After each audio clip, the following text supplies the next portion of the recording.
Il est 19 h. Ce journal vous est proposé par Equity BCDC. Top Congo FM 88.4, première radio d'information en République démocratique du Congo. Le procès parc agro-industriel de Bukanga-Lonzo reprend dans 2 semaines. Décision de la composition. Motif, les services judiciaires n'ont pas pu atteindre directement Augustin Matata pour l'inviter à se présenter devant les juges de la Cour constitutionnelle. Top Congo FM. Il n'y aura pas d'exaction signée FPIC dans la province de l'Ituri. Ces éléments l'ont réaffirmé au commandant de la 32e région militaire. L'engagement a été pris le week-end dernier à Kunda, chef-lieu de la chefferie de Babelébé dans le territoire d'Irumu. Entre-temps, la mort d'un candidat député national, Gilbert Muguni, 8 jours après le dépôt de son dossier au BRTC du territoire d'Arou, suscite tristesse et colère au sein de la population de cette partie de la République. Top Congo FM. Modernisation des aéroports de l'RDC, amélioration des conditions de travail des agents. Le sujet est à l'ordre du jour. Le président du conseil d'administration de la régie des voies aériennes est en tournée en province depuis le week-end passé. Le professeur Trifon Kinké et quelques membres du conseil d'administration sont en visite d'inspection à l'aéroport international de la Luano à Lubumbashi dans la province du Haut-Katanga. Top Congo FM. Malaise au sein du SIECO, syndicat des enseignants du Congo. Les membres de ces syndicats ne parlent plus le même langage. Une frange des cadres de ce syndicat a retiré sa confiance en Cécile Chiombo comme secrétaire général du syndicat. Elle l'accuse de privilégier ses propres intérêts au lieu de ceux des enseignants, ce que rejette le secrétaire général adjoint en charge de l'administration. Voilà pour le sommaire. Top Congo FM, le journal vous est présenté par Eric Ambago.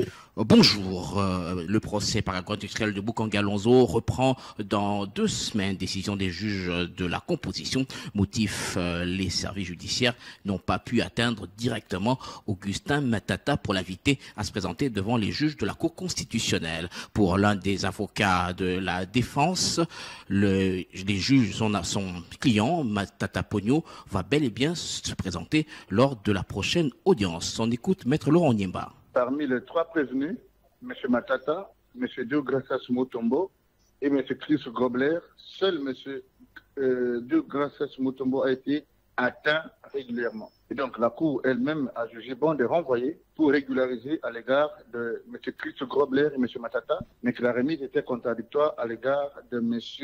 Deogracias Mutombo. Comment la Cour n'a pas pu atteindre Matata Pogno ? La justice a des mécanismes et des agents qui font la procédure. Ce sont les huissiers de justice qui notifient. Alors, il y a une culture malacontreuse qui consiste à aller uniquement se transporter, aller chez le bourgmestre, arracher une note pour que le bourgmestre aille déposer au travers des chefs du quartier des exploits de justice. Et la Cour a constaté que cette pratique était illégale. Et donc, ce n'est pas à la Cour d'atteindre Matata, mais les services judiciaires n'ont pas rempli légalement leur devoir. Est-ce que votre client va se présenter à la prochaine audience? Non, mais la vocation de tout client, c'est de se présenter à une audience, quitte à ce que le préalable soit rempli. Et donc, M. Matata a abandonné la Guinée où il était pour venir répondre à l'invitation de la justice. Ce n'est pas aujourd'hui qu'il va se soustraire, mais que nous avons une panoplie, une batterie d'exceptions à faire prévaloir. Maître Laurent Onyemba, l'un des avocats du sénateur Augustin Matata. Entre-temps, Salomon Kalonda, en détention à la prison centrale de Makala, est sérieusement malade et son état de santé nécessite une bonne prise en charge. L'un de ses avocats digère mal le refus de la Cour de le transférer dans un centre de santé approprié pour être soigné. Concernant la procédure en cours, Maître Hervé Diakissé dénonce encore que le greffe initial de détention illégale d'armes soit élagué, mais que la procédure se poursuive avec d'autres accusations, d'après lui, inventées. L'avocat de Salomon Kalonda dit ne pas comprendre que le parquet militaire qui s'est précipité à fixer l'affaire soit le premier à solliciter le report d'1 mois. On écoute Maître Hervé Diakissé au téléphone de Dominique Dinanga. Quelques jours déjà avant la tenue de l'audience, l'état de Salomon Kalonda Dela s'était détérioré, son état de santé. Et cela a été confirmé par une analyse clinique sur base aussi d'un diagnostic contradictoire. Rendez-vous compte que même la DEMIAP avait dépêché des médecins pour assister à cette analyse. Nous ne parlons même pas de sa mise en liberté. Hein. Il avait juste besoin d'être suivi en milieu hospitalier, le temps que sa santé puisse se rétablir correctement. Le grief de détention illégale d'armes étant élagué, vous digérez mal que la procédure se poursuive. Nous tous avions appris lors de l'interpellation de Salomon Kalonda qu'il avait été interpellé parce qu'il était censé avoir détenu une arme dont on a donné toutes les références au cours de cette conférence de presse. Et donc, il est quand même étonnant, lorsqu'on fixe l'affaire devant la juridiction, que l'accusation initiale ait été totalement balayée et qu'on se soit en fait servi de son interpellation pour créer d'autres chefs d'accusation. On évolue dans la qualification des mêmes faits, mais on ne commence pas par un fait tronqué qu'on abandonne. La bonne procédure aurait voulu de constater qu'effectivement Salomon Kalonda ne détenait pas une arme de guerre comme on le prétendait, de clôturer la procédure. Quitte à ce que si on trouve qu'on a d'autres faits à lui reprocher, d'ouvrir une autre procédure. C'était donc Maître Hervé Diakessé, l'un des avocats de Salomon Idi Kalonda. Il est conseiller spécial de l'opposant Moïse Katumbi. Parlons sécurité à présent. Il n'y aura pas d'exaction signée FPIC dans le territoire de la province de l'Ituri. Ces éléments ont réaffirmé cet engagement au commandant de la 32e région militaire. L'engagement a été pris le week-end dernier à Kunda, chef-lieu de la chefferie de Balébé, dans le territoire d'Irumu. On écoute tour à tour le porte-parole du FPIC, Kakani Basoko, et le commandant de la 32e région militaire, le général-major Peter Chirimwami. Toute attaque contre les édifices publics, écoles, hôpitaux, centres de santé, églises, marchés, bureaux administratifs, etc. ou trouble de la rentrée scolaire 2023-2024 est considéré comme un acte de crime de guerre. Interdiction formelle à tous les éléments de la FPIC de commettre des tracasseries contre la population à travers les barrières érigées sur les axes routiers dans les entités Bira et ailleurs, en vue d'assurer la libre circulation de la population. Dès lors qu'on a la garantie et les engagements des FPIC et de tout le monde, ce qu'on demande à la population, c'est de pouvoir maintenant quitter les camps de déplacés, rentrer chez eux et suivons ensemble comment on va rebâtir les entités Bira. On demande à la population de nous accompagner.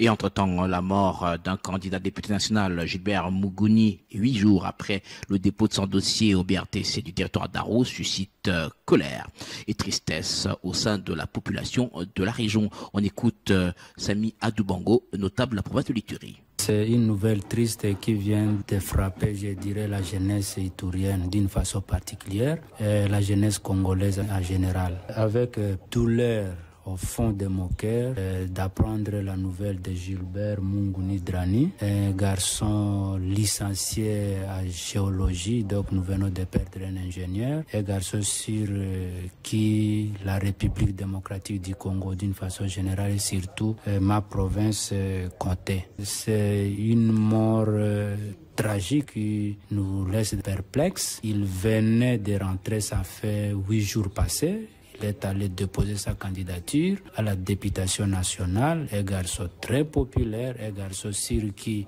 la population iturienne comptait d'une façon particulière à territoire de Aru. Vu tout ce qui a été comme son avenir politique et puis la circonstance de sa mort m'oblige de demander une autopsie médicale qui pourra nous permettre de connaître la vraie cause de sa mort. Si c'est lié à une manipulation humaine, à une sale tradition qui est celle que les gens savent mettre sur le plan politique et surtout en Afrique, pendant que nous sommes au XXIe siècle, ça aidera tant soit peu de décourager et ceux-là qui veulent éliminer des vaillants adversaire politique. Sami Adoubango, notable de la province de l'Ituri. On reste dans la région pour parler de ce dossier levé de l'état de siège soutenu par plusieurs élus de la région. Luc Malembe, acteur de l'opposition habitant cette partie du pays, craint l'invasion des éléments de la coalition RDF M23 dans sa province. Il dit avoir appris que plusieurs politiques de la région sont en contact avec les insurgés. On l'écoute. Au même moment où nous tous, la population de l'Ituri, nous sommes en train de nous battre pour obtenir la fin de l'état de siège, il y a de nos compatriotes ituriens ici qui sont allés signer des accords avec les M23 au motif apparemment que si l'état de siège quitte, c'est M23 qui vient ici. Il y a des Ituriens qui ont quitté ici à Boune. Ils sont allés à Kampala, à Kigali, ils ont pris un avion jusqu'en Centrafrique, à Bangui. Vous savez qu'il y a l'armée rwandaise à Bangui. Je voudrais dire ici que nous devons savoir ce que nous voulons. Nous voulons tous le départ de l'état de siège, mais ce n'est pas pour que quelqu'un nous ramène les M23 ici. Je sais qu'il y a des victimes en Ituri, nous le savons, et nous tous nous nous battons pour que la situation s'arrête. Mais les morts ne sont pas seulement en Ituri, les amis. Nous avons des problèmes ici, nous allons les régler nous-mêmes. Ce n'est pas en nous ramenant des armées rwandaises ici ou des M23 qu'on va régler la situation. L'armée rwandaise comme l'armée ougandaise font partie du problème de l'Ituri. La solution, elle est entre nous, Ituriens. Nous devons arrêter de nous entretuer comme des animaux. Point barre. Le journal, toute l'info du canal Info La Fréquence, utile de Kinshasa. 21 août 2021, 21 août 2023, cela fait exactement 2 ans, jour pour jour, que Antoine Gabriel Kungwa-Kumonza tirait sa révérence. Il fut président national du parti politique UNAFEC. Et pour rendre hommage à cette personnalité, A.G. Matembo, dignitaire du Katanga, a organisé une activité culturelle à son honneur lundi à Lubumbashi. Selon lui, Antoine Gabriel Kungu fut le père du Katanga et savait sauvegarder l'identité, la dignité, l'honneur et la fierté des peuples de ce coin de la République démocratique du Congo. Une minute de silence en hommage à Gabriel Kungu a été observée lors de cette activité. Écoutez A.G. Matembo au micro de Patient Lukusa. Aujourd'hui, jour pour jour, ça fait 2 ans. Nous avions perdu. La valeur ajoutée, c'est en personne de notre Baba, Antoine Gabriel Kungwa-Kumonza. Si nous sommes là à la tête d'une forte délégation, c'est tout simplement reconnaître et confirmer qu'il a mené un combat, et qu'il a mené un bon combat, et qu'il a mené une bonne lutte, qu'il a mené une bonne bataille. Pour nous, il n'y a personne qui peut nous donner la procuration de l'honorer. Il est Baba du Katanga, il est Baba de tout le monde. C'est pour cette raison que nous, ses enfants, sans aucune prétention, si nous sommes derrière cet événement d'aujourd'hui, ce n'est pas par rapport à son idéologie politique, c'est par rapport à l'idéologie culturelle. Il a mené les combats comme un homme debout sur des valeurs culturelles pour défendre l'identité, défendre l'honneur, pour défendre la fierté d'un Katangais et sa dignité. Et moi, je fais partie de cet héritage-là. Ma lutte aujourd'hui est de continuer à ce que ces 4 points cardinaux puissent être respectés de bout en bout et à la lettre. Je dois vous demander de vous mettre debout pour qu'on observe 1 minute de silence en sa mémoire. Il n'y a pas de Katangais qui ont plus donné de part dans cette société katangaise et d'autres qui ont moins donné. Nous sommes tous les filles et les fils de cette grande province. Nous les gays, c'est pour dire que nous devons être fiers de notre histoire. A.G. Matembo, notable de la province du Haut-Katanga. Entre-temps, les Anamongo sont appelés à l'unité pour développer leur province. Cet appel du docteur Eteni Logondo qui a réuni ses frères pour réfléchir sur l'appel l'unité et le développement de l'espace Anamongo. Détail, Jean-Cy Makwala. C'était autour de l'unité et la paix que s'est tenue cette rencontre des Anamongo, organisée par le coordonnateur des Anamongo de l'IDPS, le docteur Eteni Longondo. Chez nous au Congo, il y a toujours des gens qui prônent la division. Et le président de la République est venu avec l'unité nationale. Et nous, les Anamongo, on suit cette vision-là. Et il y a eu certainement des problèmes entre nous. Et aujourd'hui, nous avons lavé le linge sale et nous nous sommes dit, unissons afin que nous puissions donner au président de la République, Félix-Antoine Tshisekedi Tshilombo, un 2e mandat à la fin de cette année 2023. Eteni Longondo a appelé tous les Anamongo, où que soit-il, de penser à leur contrée. Question de réfléchir comment développer l'espace Anamongo. Moi, je viens d'une région de l'espace Anamongo, la province de la Djopa. Et il y a une pauvreté que vous ne pouvez pas imaginer là-bas. À nous qui sommes ici, de Anamongo, à chaque fois qu'on en a l'opportunité, qu'on puisse faire un plaidoyer pour que cet espace Anamongo soit développé aussi comme les autres espaces. Nous avons des potentialités, nous avons une très grande forêt équatoriale qui commence d'ailleurs dans cet espace. Nous pensons qu'avec cette forêt, avec nos arbres, avec toutes les richesses que nous avons, nous pouvons contribuer d'abord au développement de l'espace et puis au développement de la République démocratique du Congo. La soirée était agrémentée par le groupe folklorique Mongo et Tétéla, tous de l'espace Anamongo. Des propos, donc un reportage de Jancy Makwala. Modernisation des aéroports de la RDC, amélioration des conditions de travail des agents. Le président du conseil d'administration de la régie des voies aériennes est en tournée en province. Depuis le week-end dernier, le professeur Trifon Kinké et quelques membres du conseil d'administration dans le directeur général adjoint sont en visite d'inspection à l'aéroport international de la Luano à Lubumbashi dans la province d'Okatanga. C'est la 3e étape après donc l'aéroport international de Djili et l'aéroport de Dolo. Le PCA de l'RVA dit qu'il veut écouter les cadres et agents des différents aéroports. On l'écoute au micro de Walter Couille. On a vu ce qui bouge, bravo à madame le commandant. On a vu les problèmes, spoliation intenable des terrains qui appartiennent à la régie des voies aériennes, inacceptable. C'est dû au fait que les services de l'État ne font pas correctement leur travail au point de spolier le terrain de l'État. Nous allons réagir à cela. Ce qui appartient à la RVA doit revenir à la RVA. Et je lance un message clair, il nous faudra aller partout. Nous sommes venus voir le potentiel de cet aéroport. Et le potentiel est énorme.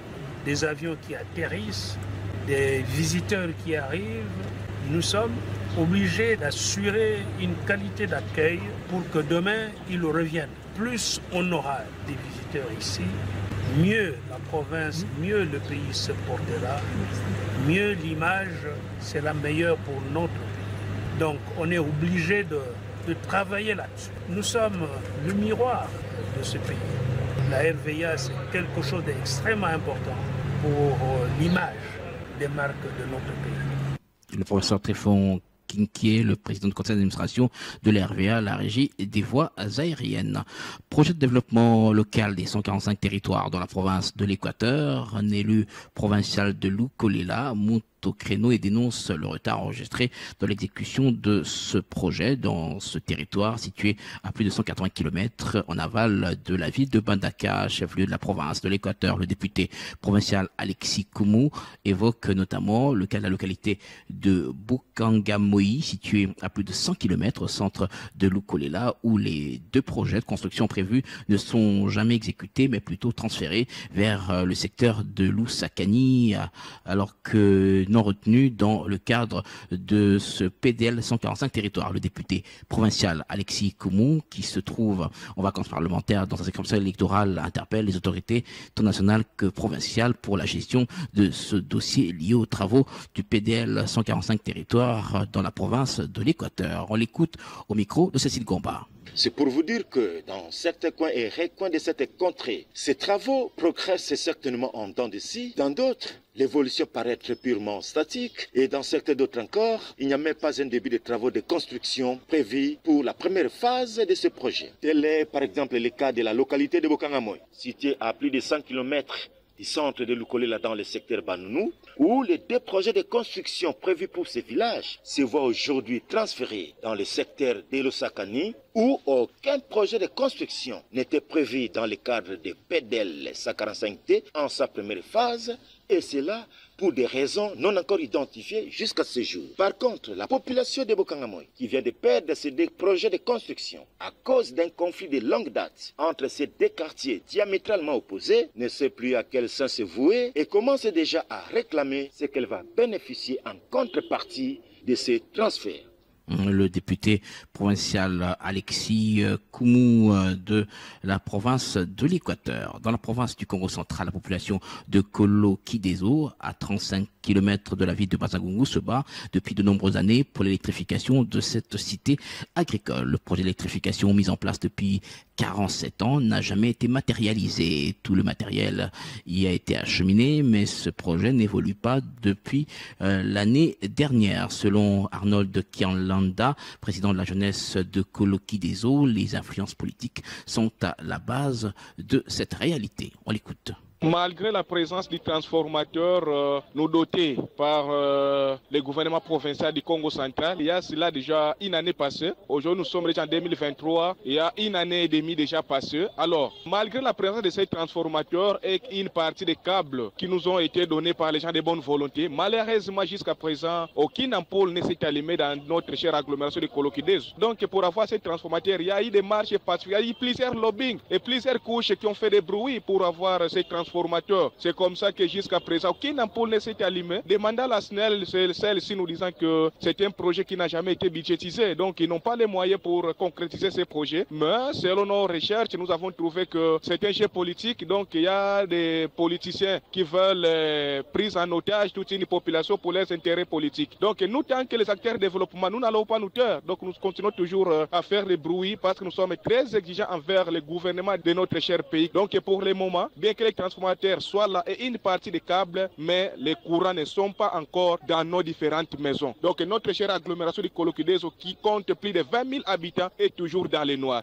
Arnold Kialonda, président de la jeunesse de Kolo Kidezo dans la province du Congo central. Entre-temps, 100 jeunes entrepreneurs ont été honorés pour leurs actions de développement à travers le pays. L'initiative est de la structure 100 jeunes pages d'espoir avec l'appui du Fonds des Nations Unies pour la population. Une cérémonie de remise des diplômes de mérite a été organisée en leur faveur. Détail Béromatanda. Les 100 meilleures actions de développement communautaire sélectionnées cette année constituent la 4e édition. Benjamin Rougamika est coordonnateur des 100 jeunes pages d'espoir. Nous reconnaissons les mérites de ces jeunes entre 15 et 35 ans dont les actions de développement contribuent à l'accompagnement des communautés respectives. Ce sont des héros dans l'ombre, ils sont dans l'agriculture, ils sont dans la pêche et l'élevage, ils sont dans les technologies, ils sont dans différentes activités, mais qui sont en droite ligne avec l'atteinte des objectifs de développement durable. Chaque édition, nous avons 100 projets qui sont mis en œuvre, 50 jeunes filles, 50 jeunes hommes. Ils sont éparpillés sur 26 provinces et la diaspora, mais pour la diaspora, ils doivent avoir des actions de développement qui impactent une des communautés dans l'une des 26 provinces. Ce mérite redonne beaucoup plus de force à ces jeunes entrepreneurs. Je suis écrivain et je compte poursuivre mon parcours puisqu'on évolue en secret et aujourd'hui on était présenté devant un public, c'était vraiment super. C'est pour avoir mis au point les jus et il y a aussi les produits cosmétiques que j'ai fait toujours à base de plantes et des trucs naturels. Et je compte pas m'arrêter là et on va continuer encore à bosser très dur. L'UNFPA a à cette occasion réitéré son engagement de travailler aux côtés des jeunes. Kenneth Eouzou est représentant adjoint de l'UNFPA. Nous travaillons beaucoup avec la jeunesse en RDC pour atteindre 3 résultats transformateurs, à savoir 0 décès maternel évitable parmi les jeunes, 0 grossesse non désirée parmi les jeunes et 0 violence basée sur le genre et les pratiques néfastes. Nous allons continuer à travailler avec la jeunesse et avec les différentes institutions qui évoluent pour restaurer la paix. Ces 100 jeunes seront soumis à une formation pour améliorer leur rendement dans la communauté. Béromatanda, il faut faire confiance aux jeunes entrepreneurs congolais maintenant. Ce cri du cœur est de Marcelin Mouyaya, directeur général de Mars Tech, qui vient de lancer officiellement ses activités à Kinshasa. Resté longtemps dans l'ombre, mais avec des résultats palpables. Mars Tech ambitionne d'être une grande entreprise qui allie génie civil et bien d'autres services. On écoute son directeur général, Marcelin Mouyaya, au micro d'Éric Lukoki. Nous sommes dans le génie civil. Tout ce qui cadre avec les projets de construction, nous pouvons l'exécuter sans problème. Et aussi, nous sommes dans l'infographie, le design. Nous avons aussi la partie SIG, système d'information géographique. C'est l'ensemble de tout ce qui cadre avec la cartographie. Nous avons déjà eu à travailler dans plusieurs projets dans la ville. Je parlerai du projet d'immatriculation de propriété privée. On a déjà fait énormément d'ouvrages. La première que je peux peut-être prôner ici, c'est au niveau des Sosimat. Vous allez trouver qu'il y a des panneaux qui indiquent « Bienvenue dans la commune de Gombe ». C'est nous qui l'avons exécuté sous les Bifordi. Et aussi, nous avons exécuté énormément des projets à Mwanda, au camp Baki, où il fallait préparer l'espace que le 66 militaires israéliens devaient occuper. Aussi, nous avons travaillé avec les partenaires privés. Actuellement, à Kassangoulou, nous sommes en train d'aménager un site touristique de plus de 100 et quelques hectares. Marstec est basé sur des valeurs, dont l'intégrité, la qualité, la notion du temps, le respect des deadlines. Je me rappelle, lorsque nous étions à Mwanda, on nous avait donné 1 mois pour construire et nous l'avons respecté et nous avons fini. La qualité, c'est quelque chose sur lequel je me bats et même les travailleurs savent, lorsqu'il n'y a pas de qualité, on peut reprendre, on peut même tout casser. Marcelin Mouyaya de Mars Tech. Malaise au sein du syndicat des enseignants du Congo, les membres de cette structure ne parlent plus le même langage. Une frange des cadres a retiré sa confiance en Cécile Tshombo comme secrétaire général. D'après Augustin Dikala, secrétaire provincial du SIECO Sankourou, Cécile Tshombo n'engage plus ce syndicat et ne peut en aucun cas sanctionner les membres du SIECO. Le secrétaire provincial du SIECO Sankourou rejette donc sa suspension temporaire prise par Cécile Tshombo. Il affirme que cela n'est pas valable. Ceux qui ne reconnaissent plus Cécile Tshombo l'accusent de privilégier ses propres intérêts au lieu de ceux des enseignants. Augustin Dikala est au micro de Moïtchela. Madame Cécile n'engage pas les SIECO en RDC. Par conséquent, sa prétendue exclusion est nulle et ni le fait. Il importe de signaler que Madame Cécile est habituée aux intérêts égoïstes et personnels au détriment de ceux du syndicat des enseignants, ce qui lui met en conflit avec nous qui visons l'intérêt général du syndicat. De cette occasion, nous appelons l'IGF et son Excellence, Monsieur le ministre de l'EPST, de faire un audit sérieux sur les frais de la mutuelle de santé des enseignants dont elle est gestionnaire. Pourtant, il n'y a que 4 provinces qui la bénéficient alors que le gouvernement de la République met à la disposition de tous les moyens nécessaires pour la prise en charge sanitaire des enseignants qui se laissent volatiser au détriment des enseignants en général. Et c'est du Grand Kassai à qui nous avons le monopole de représentation en particulier. En revanche, nous attirons l'attention des autorités du pays et de l'EPST de continuer avec de bonnes actions, de clasher sans tenir compte des stratégies de l'ancienne secrétaire générale.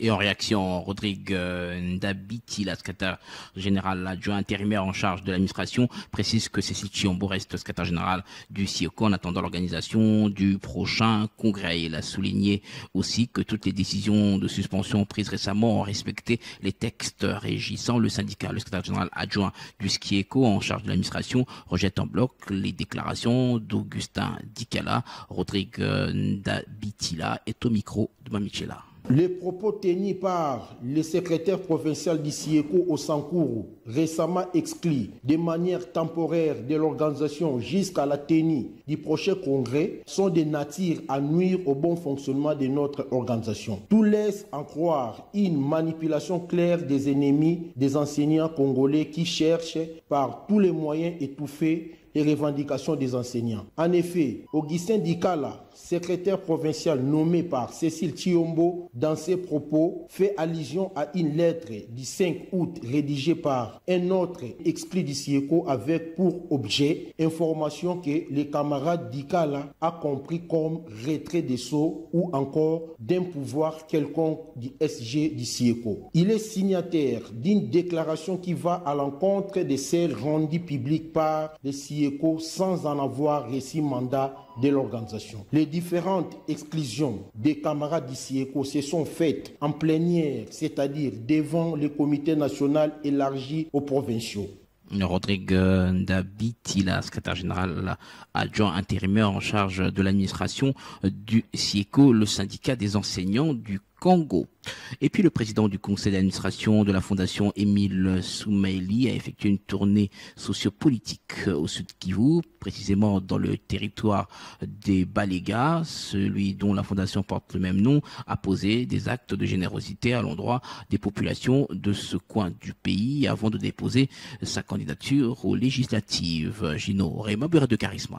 C'est à Bukavu, chef-lieu du Sud Kivu, que le périple de ce cadre de l'Union pour la nation congolaise UNC a commencé. Le président de la Fondation Émile Soumaïli Miseka a animé à l'ISTEM Bukavu la conférence débat sur l'alternance des générations dans la gestion de la chose publique. C'était aussi l'occasion pour ce natif du territoire de Chabunda de remettre un lot important des bancs à la jeunesse estudiantine. Émile Soumaïli Miseka. Les jeunes, ils doivent s'autodiscipliner, ils doivent se former, ils doivent être prêts à apprendre, pouvoir assurer cette relève-là dont on fait allusion également. Le président de la Fondation Émile Soumaïli Miseka a ensuite conféré avec les notables du Sud Kivu avant de prendre la route pour l'exploration des confins de la province, plus précisément dans les groupements de Baléga. Avant d'atteindre sa destination, Émile Soumaïli Miseka a partout où il est passé remis des fonds pour l'aménagement des puits d'eau, des écoles, des marchés, des stades municipaux et des hôpitaux, des lampadaires photovoltaïques, des tronçonneuses pour l'abattage des arbres pour la construction, des passerelles et des pupitres, des jeux de varèse pour les sportifs, ballons, pagnes, matelas, ordinateurs imprimantes pour l'administration, des seaux, des cachets, des médicaments, des chaises roulantes pour les personnes à mobilité réduite ont également été remis à ses sœurs et frères du coin. Aujourd'hui, si je peux imprimer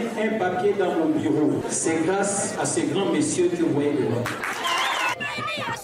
Arrivé à l'étape de Chabunda, Émile Soumaïli Miseka a déposé sa candidature au bureau de réception de la CENI où il était accompagné d'une foule en liesse. C'était donc un reportage de Gino Réma Bureau de Charisme. On parle santé à présent. 850 millions de personnes souffrent des maladies des reins à travers le monde. 13% de la population congolaise souffre des maladies des reins, soit un adulte sur 8. Entre-temps, beaucoup de personnes ignorent leur état de donc santé car la maladie évolue silencieusement. Selon les experts, les symptômes apparaissent souvent au stade terminal. C'est ce qui a été révélé à l'ouverture du cours international de néphrologie, dialyse et transplantation dispensée par des professeurs étrangers et nationaux lundi aux cliniques universitaires de Kinshasa. Objectif, renforcer les compétences des professionnels de santé en vue d'améliorer la prise en charge des maladies rénales. Ces cours se tiennent en marge du premier congrès de la Société congolaise de néphrologie qui s'ouvre ce mercredi à Kinshasa. Détail, Genovich Boa. Ces cours réunissent les grands néphrologues de l'espace francophone. Nous sommes particulièrement honorés. Professeur Jean-Marie Kayembe est recteur de l'université de Kinshasa. Cela concourt absolument à la visibilité de notre institution qui a vraiment parmi ses préoccupations et recommandations l'internationalisation de sa gestion. Tout est parti d'un constat, les difficultés de la prise en charge des maladies rénales aiguës et chroniques. Ainsi, les participants à ces cours vont apprendre comment gérer les maladies rénales en mettant un accent particulier sur la prévention. Ernest Soumaïli est président du comité d'organisation du premier congrès de néphrologie. Il est important que le personnel soignant soit formé, ainsi ils vont améliorer la santé de la population. Maintenant que nous avons quand même la dialyse, mais il faut que cette dialyse soit subventionnée. Quand elle sera subventionnée, on aura beaucoup de malades qui seront dialysés et ils vont vivre longtemps. Ça va attirer également les jeunes gens. Pour tout le pays, la RDC ne compte que 33 néphrologues. Au Congo central, par exemple, la province manque de néphrologues. Dr Bibiche Makalala Nzola Messou est de l'hôpital général de référence de Sonankulu à Mbanzangongo. C'est une réalité qui est vraie. Dans tout le Congo central, il n'y a pas de néphrologue. Donc comprenez déjà que ça vaut la peine que nous puissions booster, avoir le minimum possible pour essayer d'apporter des soins de qualité aux patients qui sont là. L'idéal serait au moins pour chaque grande entité qu'on puisse en avoir au moins un. La néphrologie, pour rappel, est cette science qui s'occupe particulièrement des reins. Genovich Bois, entre-temps, Pélagie Kangou est reconduite à la tête du Conseil national des biologistes et techniciens de laboratoire. Arrivée fin mandat, elle a remporté haut la main les élections pour diriger à nouveau le CNBM Ville de Kinshasa. Après l'installation de son comité par le président national de cette corporation, Pélagie Kangou promet de mettre un accent particulier durant ce nouveau mandat sur la sensibilisation afin d'augmenter le nombre de ses membres. Plus de 150 biologistes et techniciens de laboratoire ont déjà déjà adhéré à cette corporation après les élections. On écoute la présidente du CNBM Kinshasa au micro de Dieu merci Luisa Koumounou. Nous nous sentons fiers d'avoir piloté plutôt cette activité. C'est pas facile pour un chef avec les pouvoirs et l'orgueil du pouvoir d'accepter de passer à une autre étape, mais nous avons l'obligation de respecter nos lois comme je l'ai dit tantôt et nous avions décidé d'organiser les élections. Chose faite et la réussite de cette activité nous rend fiers de nous et nous encourage à donner le meilleur de nous-mêmes pour le bien-être et l'avancement de notre chère corporation. C'est une tâche difficile, hein? C'est vrai qu'il y a les pouvoirs, il y a les honneurs, mais la tâche n'est pas aussi facile parce que nous n'avons pas un pouvoir contraignant jusque-là. Nous ne sommes qu'une ASBEL, nous sommes une corporation. Alors nous sommes obligés de travailler dans la sensibilisation, de faire de son mieux pour donner une bonne image de la corporation, aller jusqu'au sacrifice, si pas du temps et des moyens financiers aussi. La responsabilité nous confiée, elle est énorme, mais nous croyons qu'avec l'appui de tous, du Comité national et de tous nos confrères et consoeurs, nous arrivons. Il est temps d'aimer la corporation, la servir avec son temps, ses moyens financiers, parce que tout ASBEL, comme vous le savez, ne vit que des cotisations de ses membres. Il y a eu 171 assermentés. C'est-à-dire, oui, ils ont adhéré tous parce que chez nous, la condition, on ne peut pas prêter serment quand on n'est pas membre effectif. On commence par adhérer et puis on va prêter serment. C'est en rapport avec l'article 16 de nos statuts. Sinon, en principe, les jours à venir, ceux qui n'auront pas rempli ces devoirs-là ne presteront pas au laboratoire. Pélagie Kangou, présidente du Conseil national des biologistes et techniciens de laboratoire pour la ville de Kinshasa. On amorce l'atterrissage. Cette dernière nouvelle avant de nous quitter, c'était la première grande fête des Juifs de la Renaissance à la communauté des assemblées chrétiennes. Voici l'homme. Pour son initiateur et représentant légal de la communauté, cet événement a permis aux enfants de Dieu de comprendre à fond les écritures de base de la Bible selon lesquelles Dieu veut voir son peuple vivre les potentiels, lui-même étant Dieu de toutes les potentialités. Cette grande célébration de 10 jours a également permis de prier pour la paix en République démocratique du Congo. Le pasteur François Moutambo est représentant légal du CAC-VH. Il est au micro de Ginorima Bura de Charisme. Je suis vraiment dans la joie.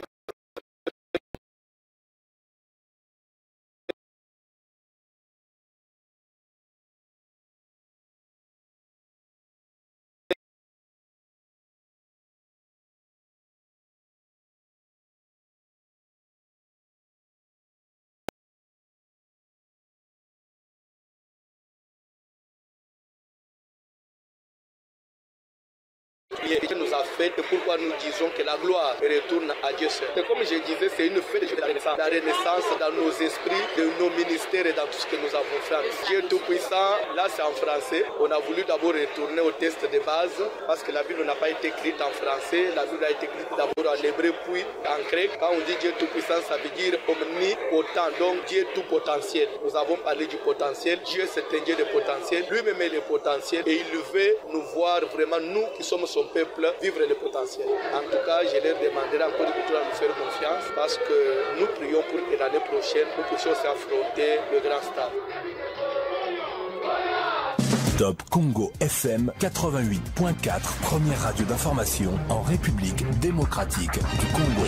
Retenez pour l'essentiel, le procès parc agro-industriel de Bukanga-Lonzo reprend dans 2 semaines. Décision des juges de la composition. Motif, les services judiciaires n'ont pas pu atteindre directement Augustin Matata pour l'inviter à se présenter devant les juges de la Cour constitutionnelle. Top Congo FM. Il n'y aura pas d'exaction signée FPIC dans la province de l'Ituri. Ces éléments l'ont réaffirmé au commandant de la 32e région militaire. L'engagement a été pris le week-end dernier à Kunda, chef-lieu de la chefferie de Babelébé, dans le territoire d'Irumu. Entre-temps, la mort d'un candidat député national, Gilbert Mougoni, 8 jours après le dépôt de son dossier au BRTC au territoire d'Arou, suscite tristesse et colère au sein de la population de la région. Top Congo FM. Modernisation des aéroports de la RDC et amélioration des conditions de travail des agents. Le sujet est à l'ordre du jour. Le président du conseil d'administration de la région trajet des voies aériennes est en tournée en province depuis le week-end dernier. Le professeur Trifon Kim Moulumba et quelques membres du conseil d'administration,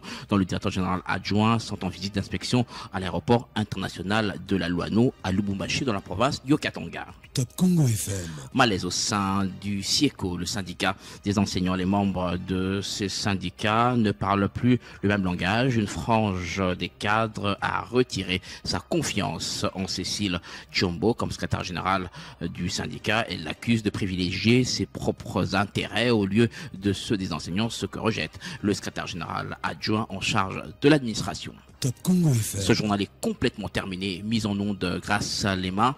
Merci à Patrick Mugongo qui a permis la diffusion de ce journal sur YouTube et Facebook.